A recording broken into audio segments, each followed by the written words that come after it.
We're here in the Salty Mast in Defiance Bay, in Ondra's gift district of the city.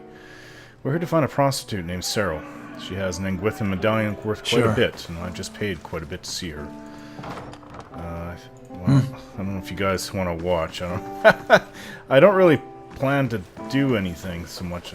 Prostitutes have never really been my thing. Curiously, now what's this? Rolled bills and receipts show amounts paid to Maya's staff as well as her expenses for ale, fish, and new linens. I'm not here to rob the place, so... She did say upstairs. Never been in here before.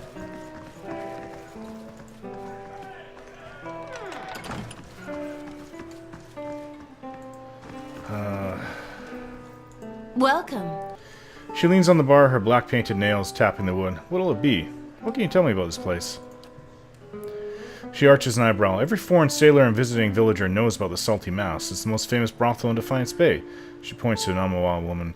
You want to know more, just ask Maya. I'd like to order some refreshments. Could use a couple camping supplies. Now that we're here.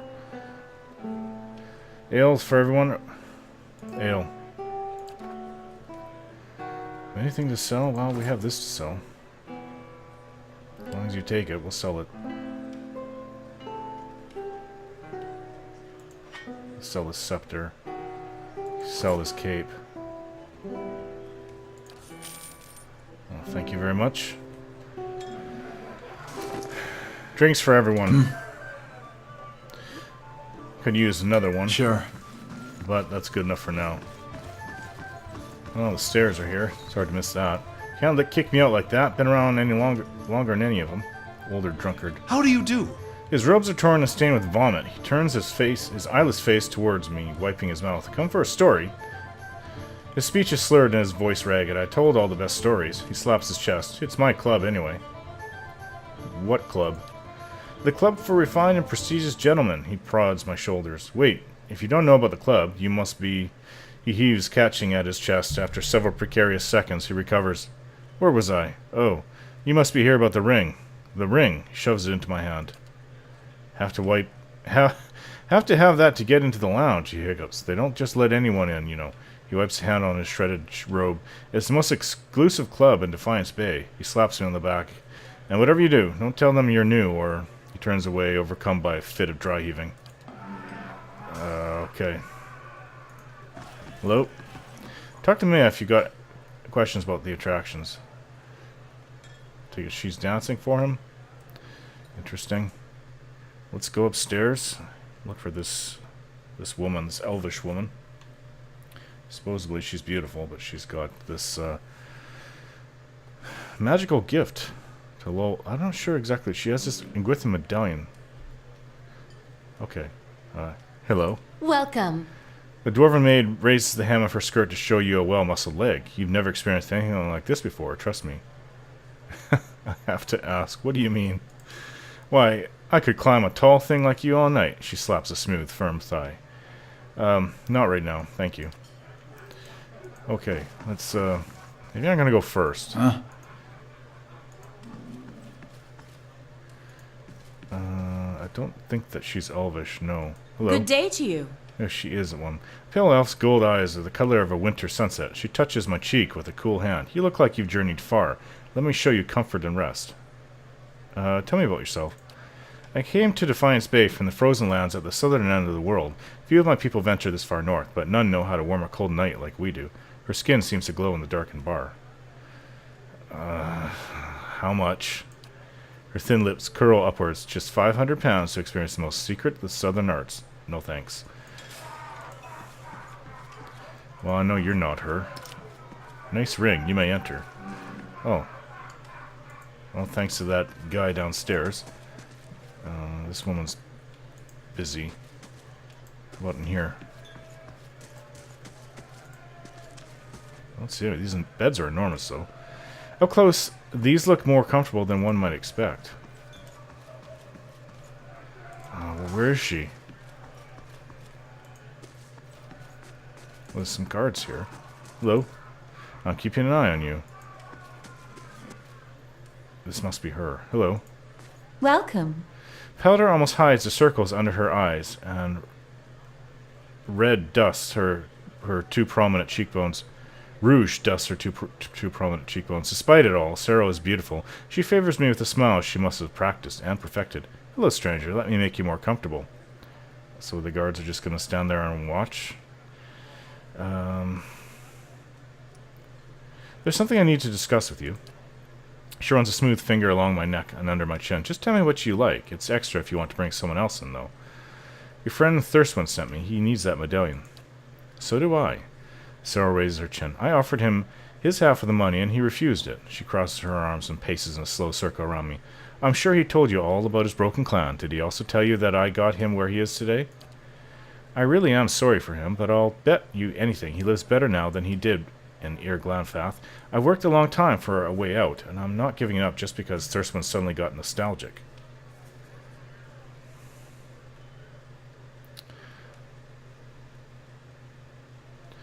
I'll buy it from you.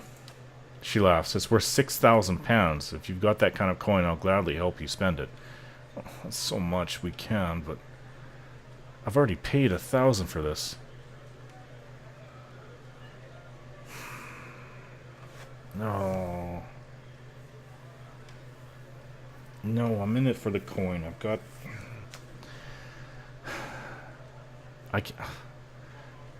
I've already spent this amount of money, and she doesn't want to give it without... I can't just take it from her. We'll be fighting all the guards in the city.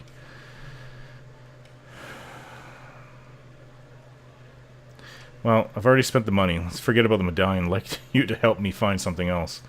Her shoulders relax, and the kittenish smile returns. That's the spirit.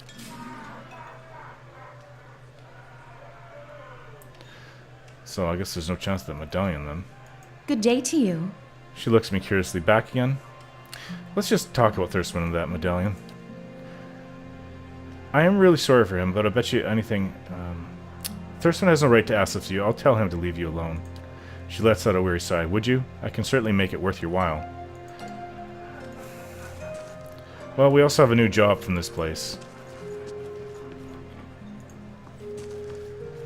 Although, supply and demand, I wrote it down. Street thugs are harassing prostitutes and clients in the Salty Mast. Maya, the proprietress, would like it to put an end to it, but the agitators may have their own grievances. Maya, the owner of the Salty Mast, wants me to stop the thugs. She suspects that someone is organizing them, but we'd have to look around Ondra's gift. What is in this place? We do good business with the Salty Mast. Oh, there's just 3 people in here. Hello.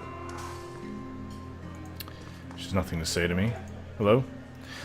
Your first time at the club for refined and prestigious gentlemen, sir? Yes. The man looks down his nose at me. So you're a member, I see. Are you here for the exclusive club equipment? Tell me about this place. He folds his arm. Broadly speaking, you're in the club for refined and prestigious gentlemen on the upper floors of the Salty Mast. He tilts his head. More specifically, you're in the members-only lounge, which means you've been part of the club for at least a year. He eyes me suspiciously. Our rules are strict, but they keep out the riffraff, mostly. Show me your stock. I've been collecting the finest equipment for over a decade. I guarantee you you won't find a superior collection. Oh, he sells weapons.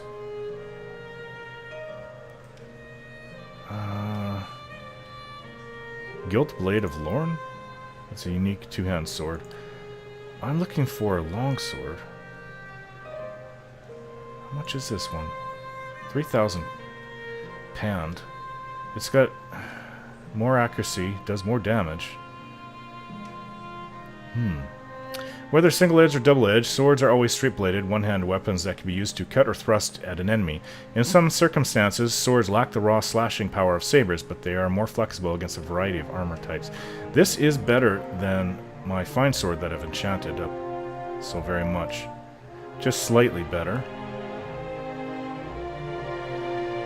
Darkozy Paladini's longsword of Inclining, he tells me, however you say that. Yeah, I think it is better.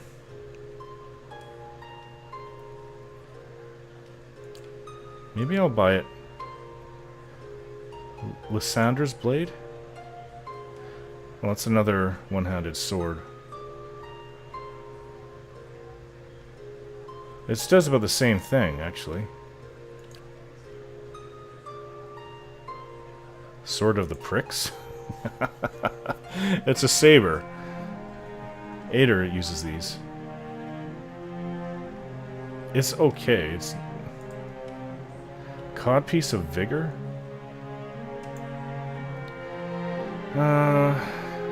Gives you more constitution, they say. I think everybody has a necklace. Everybody's wearing, yeah, Cloak of the Theocrat. Nothing too special. Well, we have 9,000. Cricked Beebo.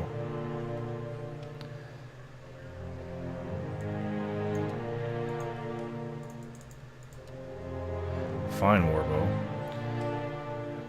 Fine Warbow is a good weapon.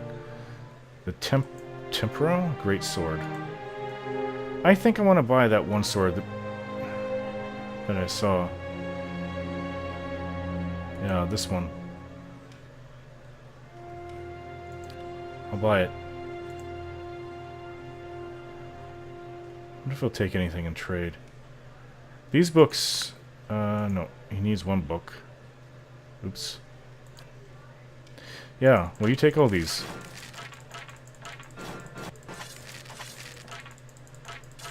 This may pay for it. Actually, in the end, anyway. Justice. Yeah, we'll sell that. Oh, no, it's a great sword. I was going to see about one of our people using it.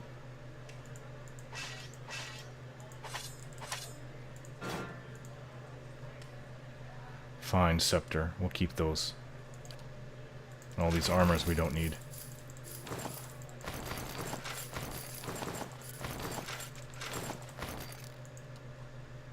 And all these helmets. Keep the ring, though.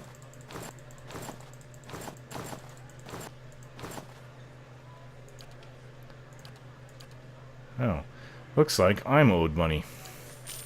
That worked out in the end. I'll put this sword on me. Maybe I could lead with that sword. Fine sword.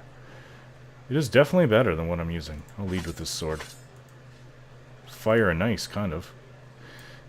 What if I see about getting it enchanted? Another point. Now, as for these other things, this needs to go back here. Got a scepter and a two-headed sword, which I didn't pull up properly. Kana.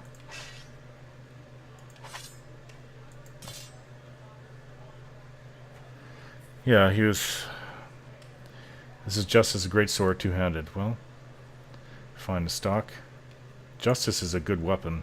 Wow, was it ever.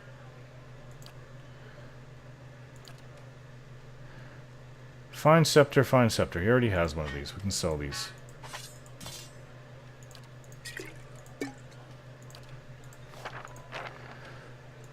All these things can be sold. As for ring of refined prestige, gentlemen, I'm wearing two rings. You can wear this right now.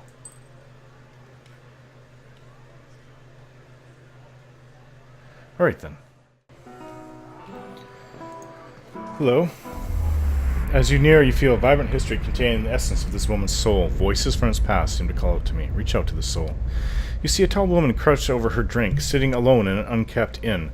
What few other patrons are there leave her well alone, walking a wide berth as she drinks. Even the innkeeper avoids her eye as he serves her a procession of drinks, but she seems to take no notice. A man swaggers in, and he does take notice. With an imperious nod to the innkeeper, he seats himself next to the woman. Her buxom form his clear interest. She turns away from him, but he persists, reaching a hand across and touching her knee. In seconds he is prone on the floor, shocked and still, scrambling to get back up, and is prevented by her shoe on his throat. She raises an eyebrow, expression empty as he sputters for mercy. He's red by the time she relents, and she turns back to her drink as he scrambles backwards and out the door, casting affronted glances behind him as he retreats. The other patrons shake their heads knowingly. Don't mess with her. Hello? Reach out to the soul. You see the burned-out shell of a room. This man stands in the middle of it, scorch marks surrounding his feet, smoke rising from his fire-singed robe. Debris is littered about, broken shelves, torn and burned books, smashed chairs, a sundered table. There are cracks in the walls, and light shines weakly through a small hole in the roof. Every window in the room has shattered, and a lamp lies on its side in the corner, burning oil, forming a pool under it on the stone floor. The man looks around, surveying the wreckage, his eyes stopping briefly on the 5 bodies lying amidst the debris. They are twisted, burned, torn, and nearly unrecognizable. He turns back to the only living man remaining, sitting against the wall, legs and pelvis crushed under a heavy stone beam. The dying man stares blankly over the beam, blood running from the corner of his mouth. The uninjured man leans over, looking into the eyes of the other. No other may have this knowledge, he says. The other man opens his mouth to speak, but this man has already walked away. He drops his hand to his side and speaks a short phrase. An inky drop falls from his hand and hits the ground, growing into a ring of black energy that extends outwards. As it passes over the other man, he transforms. His skin becomes ashen and gray, his flesh desiccating and wrinkling in on itself. The ring extending past the man and blinks out of existence as his body, now nothing but ash, collapses in on itself. What are you?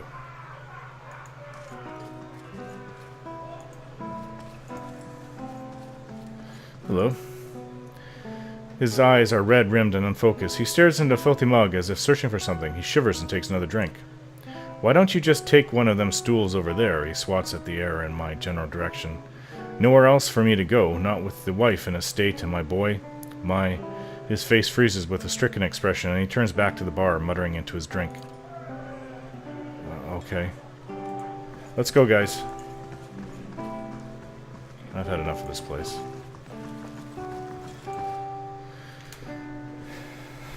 For now, at least. Serel was pretty good, I'll give her that. Alright, maybe this woman has seen something. The prostitute holds her hips, thrusting her chest forward as you come near her.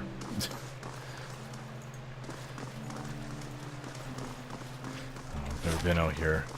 Just have to go searching everywhere. Look for people to talk to, I suppose.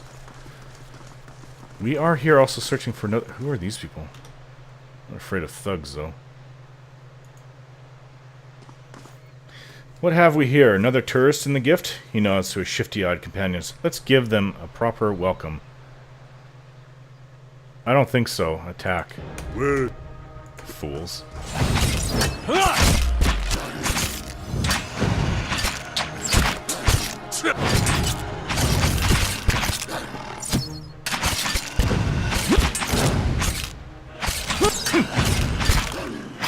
Tougher than I would have given him credit for.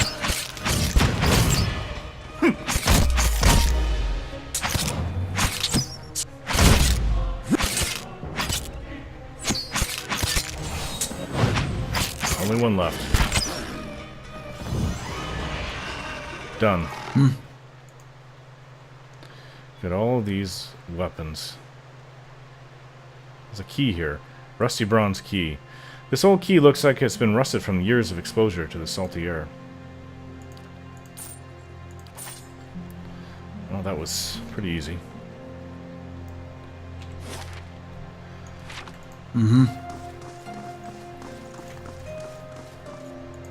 Not really how I want to do this, though, but they did attack. Well, I attacked them, but they were going to attack us if we didn't give them money. Now, who lives inside this home? Don't know. Didn't read any sign on the outside. Oh, hello. Are you here about my boy? The woman looks like she hasn't slept in days. Her hair is a rat's nest of tangles, and her eyes are lined with shadows. She casts an anxious glance at the door. Her eyes widen, somewhere between hope and apprehension. Are you here about Darren? Who? My boy, Darren. His father, Wade, took him fishing 2 days ago, and I haven't seen either of them since. The neighbors are no help, and the city watch hardly bothers with the gift these days. I'd be out on the docks looking for myself, but I can't leave the baby. Her eyes wander to a crib, and she lowers her voice. I don't care. Take a hollowborn out, what with the violence near the brothel. You have a hollowborn baby? The answer is etched plainly on her face. Wideone's legacy is as potent in Defiance Bay as anywhere. People are scared, and they're looking for someone to blame, whether it's these women at the brothel or the families of these poor babes. Might be nice if a god or two stepped in and set people straight, but maybe that's just me. She sighs and watches the motionless cradle. I don't approve of what goes on at Maya's place, but these attacks won't earn us the god's mercy, and it's only made it harder to earn a living. Tell me more about their disappearance. What do you want to know? Tell me about Darren. The ghost of a smile flickers across her lips. He's a brave lad, if a little too bold for his own good, but he's always been a dutiful son and a gentle brother. He's got dark hair, quick eyes, and a ready smile. When you find him, you'll recognize him in a heartbeat. I'm sure of it. Tell me about Wade. She scowls and brushes a greasy strand of hair from her face. Sometimes I don't know whether to rejoice or rue that he comes home as often as he does. He spends most of his time and all of our money drinking at the brothel. Has ever since. Her gaze returns to the silent cradle. Where did you see them last? Wade was taking Darren fishing at the docks. That was 2 days ago. I have no more questions. I'll be back if I find anything.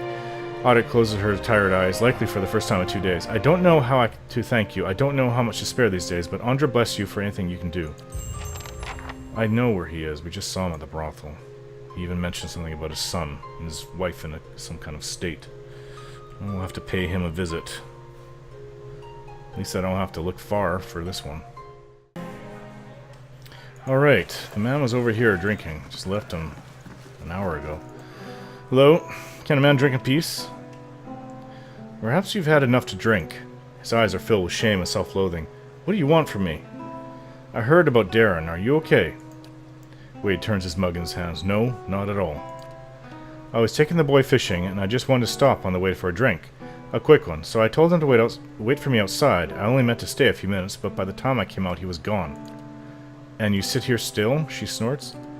He stares at his mug and takes a quick drink. I don't know what I'm going to tell Otto.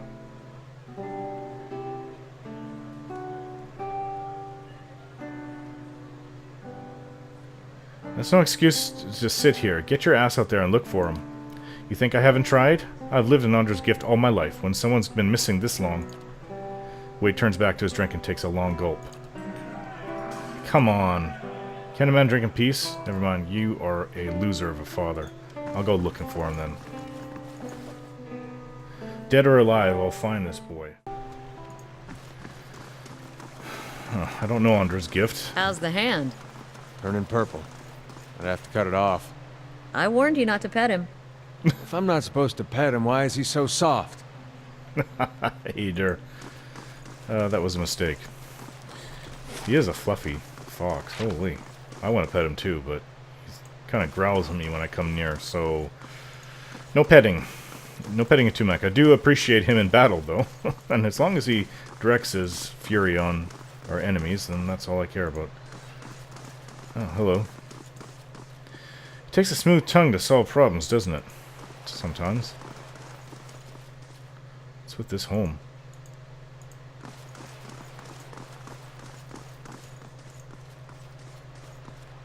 With its crooked and missing shingles, the roof resembles a prize fighter's gap-toothed smile. Okay. Well, there's a large home here. Not sure what this is. I don't know if someone lives in here or not, but it didn't require a key to open it, so unless there... I have a key from those people that were... those bandits out in the road, the street.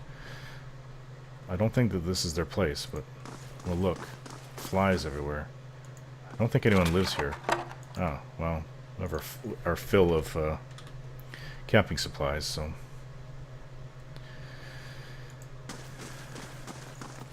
I'm gonna check for traps. I'll take a look.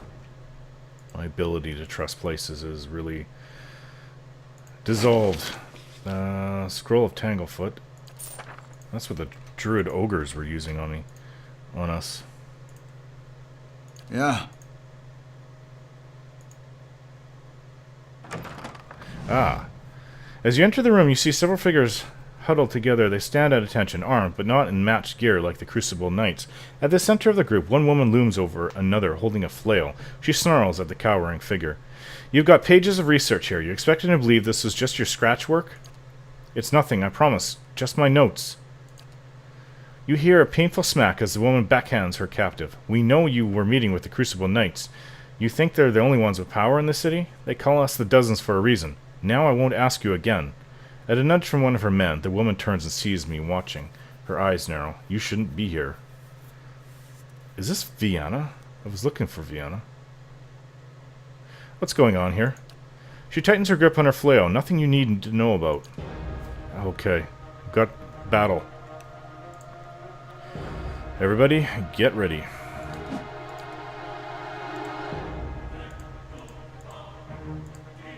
Love.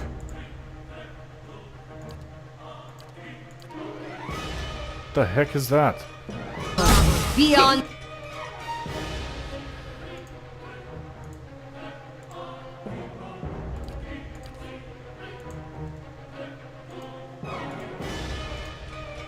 See.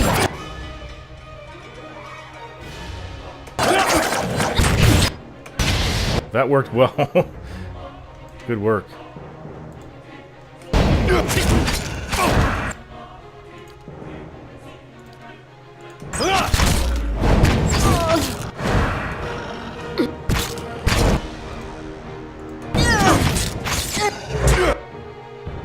Tumac.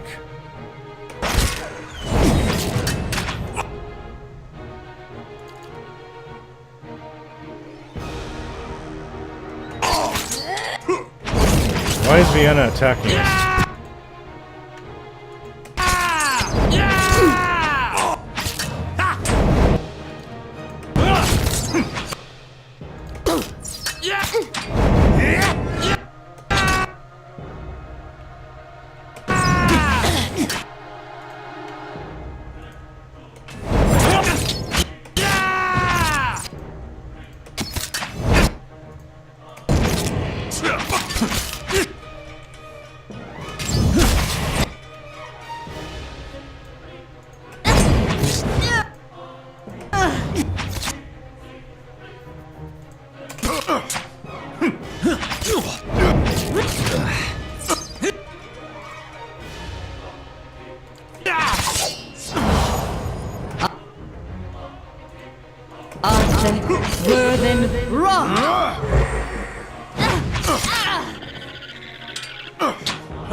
Lava beyond sea.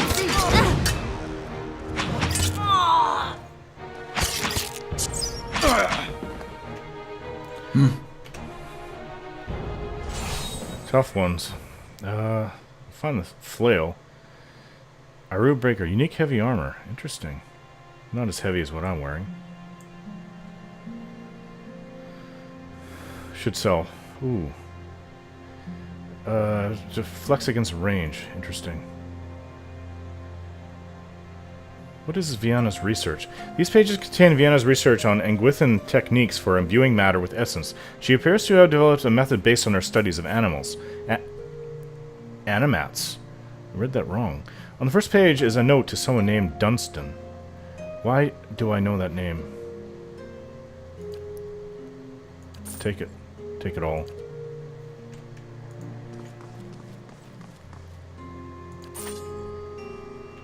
Mm-hmm.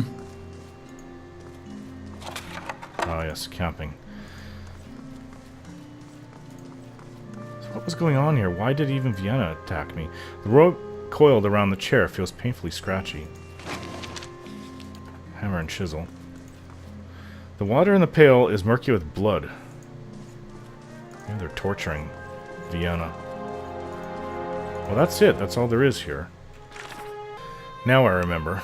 Commander Cleaver of the Knights of the Crucible has a plan to address the shortage of trained soldiers. He's asked Forge Master Dunstan to construct Forge Knights, soldiers made from suits of armor.